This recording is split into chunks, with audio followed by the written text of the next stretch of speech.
হয় নমস্কাৰ, মোৰ প্ৰিয় ভিউৱাৰসকল, দৰং কোইল hatchery পৰা আপোনালোক আটাইকে স্বাগতম জনাইছোঁ। তো প্ৰিয় ভিউৱাৰসকল, আজি আমি আৰু এটা নতুন ভিডিঅ' লৈ আপোনালোকৰ মাজত উপস্থিত হৈছোঁহি। তো আশা ৰাখিছোঁ আপোনালোকে ভিডিঅ'টি স্কিপ নকৰি শেষলৈকে চাব। তো আজি আমি আলোচনা কৰিম এটা বটাচৰায়ে কিমানটা কণী পাৰে আৰু কিমান দিন জীয়াই থাকে। তো সবিশেষে আমি আলোচনা কৰিম। আপোনালোকে ভিডিঅ'টি স্কিপ নকৰি শেষলৈকে চাব। পাৰিলে মোৰ চেনেলটো এবাৰ ছাবস্ক্ৰাইব কৰি দিব। তো প্ৰিয় ভিউৱাৰসকল, আপোনালোকে হয়তো বহুতে নাজানে যে বটাচৰাই বা কোইল বাৰ্ড একচুৱেলি কেনেকুৱা প্ৰজাতিৰ প্ৰাণী।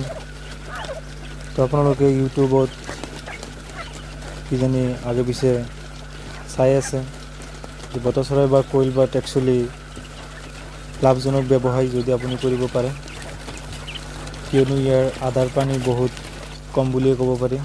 ইয়াৰ আধাৰৰ খৰচ ইমান নাই। ধৰক প্ৰতিদিন পাৰ পিছ এটা বটাচৰায়ে দিনত আপোনাৰ 25 পৰা 26 গ্ৰাম দানা খায়।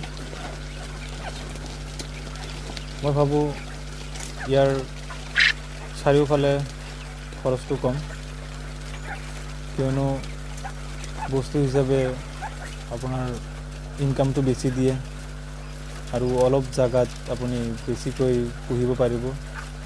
এনেকুৱা ধৰণৰ প্ৰজাতি।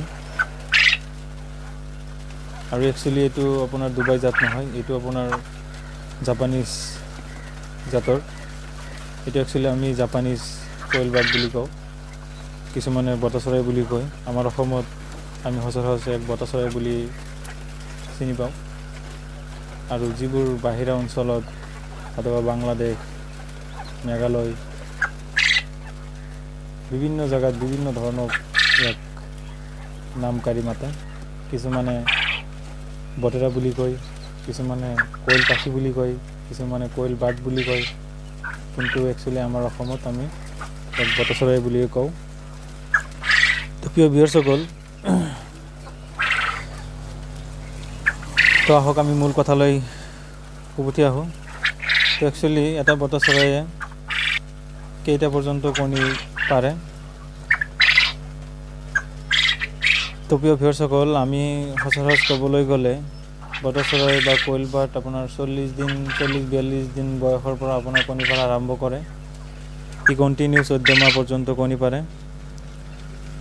তো আমি যদি হিচাপ কৰিবলৈ যাওঁ যে এটা বটাচৰায়ে আপোনাৰ 14 মাহত কেইটা কণী দিব পাৰে একচুৱেলি, তো সেই মৰ্মে যদি আমি হিচাপ কৰি ওলাওঁ, এটা বটাচৰায়ে আপোনাৰ 14 মাহ যদি কণী পাৰে, তেনেহ'লে কিমানটা কণী আমি পাম। তো মই এইমাত্ৰ হিচাপ কৰি উলিয়ালোঁ। আপোনাৰ এটা বটাচৰাই বা কোইল বাৰ্ডে যদি 14 মাহ কণী পাৰে, তেনেহ'লে মুঠ কণী কেইটা হ'ব। তো মুঠ কণী আপোনাৰ 14 মাহ যদি একেলেঠাৰি কণী পাৰে, তো সেই হিচাপে মই ভাবোঁ 420টা কণী হ'ব। যদি 420টা কণী যদি আপুনি বজাৰ মূল্যত বৰ্তমান 5 টকা হিচাপ কৰি উলিয়াই, তথাপিতো বহুত পইচা। আৰু যদি আপোনাৰ যদি নিজৰ ইনকুবেটৰ মেচিন আছে, আপুনি যদি নিজেই পোৱালি জগাব পাৰে, তো সেই ক্ষেত্ৰত আপোনাৰ ৰেটটো আৰু অলপ বেছি হ'ব। ধৰক আপুনি এতিয়া কণী বিক্ৰী কৰি আপোনাৰ 5 টকা পাই আছে পাৰ পিছত, আৰু আপুনি যদি পোৱালি জগাই আপুনি যদি পোৱালি বিক্ৰী কৰিব পাৰে, তেনেহ'লে সেই ক্ষেত্ৰত দেখা যায় যদি পোৱালিবোৰ বৰ্তমান বজাৰ মূল্য 25 টকা 26 টকা ৰেট আহি আছে।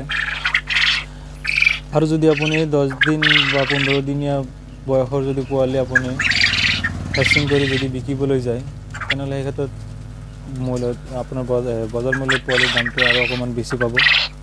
আৰু যদি আপুনি ধৰক 40-42 দিন পুহি যদি আপুনি বিক্ৰী কৰে, তো সেই ক্ষেত্ৰত আৰু অলপ বেছি আহিব।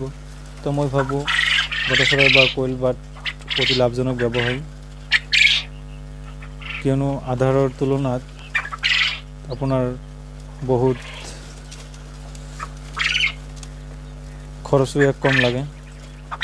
আধাৰৰ তুলনাত ইয়াৰ ইনকামটো বেছি, কিয়নো আপোনাৰ প্ৰত্যেক দিনতে ই কণী পাৰে, এদিনো মিছ নহয়।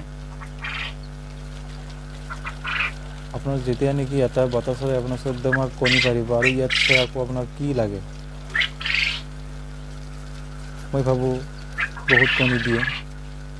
সেয়েহে যদি আপুনি নিজে বটাচৰাই পুহিব বিচাৰিছে। তো সেই ক্ষেত্ৰত মই ভাবোঁ আপোনালোকে মোৰ চেনেলত নহয় আৰু বিভিন্ন ধৰণৰ চেনেল আছে, আপোনালোকে বিভিন্ন ধৰণৰ চেনেলৰ পৰা আপোনালোকে এই বস্তুখিনি আপোনালোকে চাব পাৰে। একচুৱেলি বতাচৰাই কি হিচাপে পুহিব পাৰি বা ইয়াক কিদৰে মেইনটেইন কৰিব পাৰি, কি ঔষধ খুৱাব লাগে। মোৰ আগতো যিবোৰ ভিডিঅ' দিয়া আছে সেইবোৰ ভিডিঅ'ত আপোনালোকে চাব পাৰে। আৰু কি হিচাপে ব্লুডিং কৰিব লাগে, এইখিনি মোৰ ব্লুডিং কৰি আছোঁ। ইয়াতে পোৱালি আছে প্ৰায় 100টা। তো প্ৰিয় ভিউৱাৰ্ছসকল, মই ভাবোঁ এটা মুৰ্গীত যদি আপোনাৰ দিনত 50 টকা খৰচ হয় আৰু আপোনাৰ 100 বতাচৰাই পুহিলে আপোনাৰ যাব কিমান 50 টকা খৰচ। তো সেই হিচাপে মই ভাবোঁ মুৰ্গীৰ তুলনাত আপোনাৰ বতাচৰাইত অধিক লাভ আৰু ইয়াৰ দানা বহুত কম লাগে। তো প্ৰিয় ভিউৱাৰ্ছসকল, মই আগতে লিটাৰত পুহিছিলোঁ, কিন্তু লিটাৰত পুহিলে বহুত ভাল। কিন্তু মোৰ মাজতে কি হ'ল, মোৰ জাগাত অভাৱ হৈ গ'ল। তাৰপিছত মই নিজে পিঞ্জিৰা এটা বনাই মই পিঞ্জিৰাত ভৰাই থৈছোঁ। পিঞ্জিৰাত পুহিলে মানে কি আপোনাৰ বেমাৰ আজাৰো বহুত কম লিটাৰতকৈ। লিটাৰত গেছটো বেছি হয় আৰু পিঞ্জিৰাত গেছটো সিমান নহয়, কিয়নো 1-2 দিন 3 দিন মূৰে মূৰে ইয়াৰ যোনটো পায়খানা আছে পায়খানাটো আমি চেঞ্জ কৰি দিওঁ। তো প্ৰিয় ভিউৱাৰ্ছসকল, এইটো মোৰ ইনকিউবেটৰ মেচিন। ইয়াতে মোৰ 1800 কণী বহোৱা আছে বৰ্তমান। যদি আপোনালোকক কাৰোবাৰ যদি পোৱালি লাগে বা কণী লাগে, মোৰ স্ক্ৰীণত দিয়া নম্বৰত আপোনালোকে যোগাযোগ কৰিব পাৰে। এইটো বহুত ডাঙৰ মেচিন। ইয়াত আপোনাৰ 7000 কেপাচিটি আছে।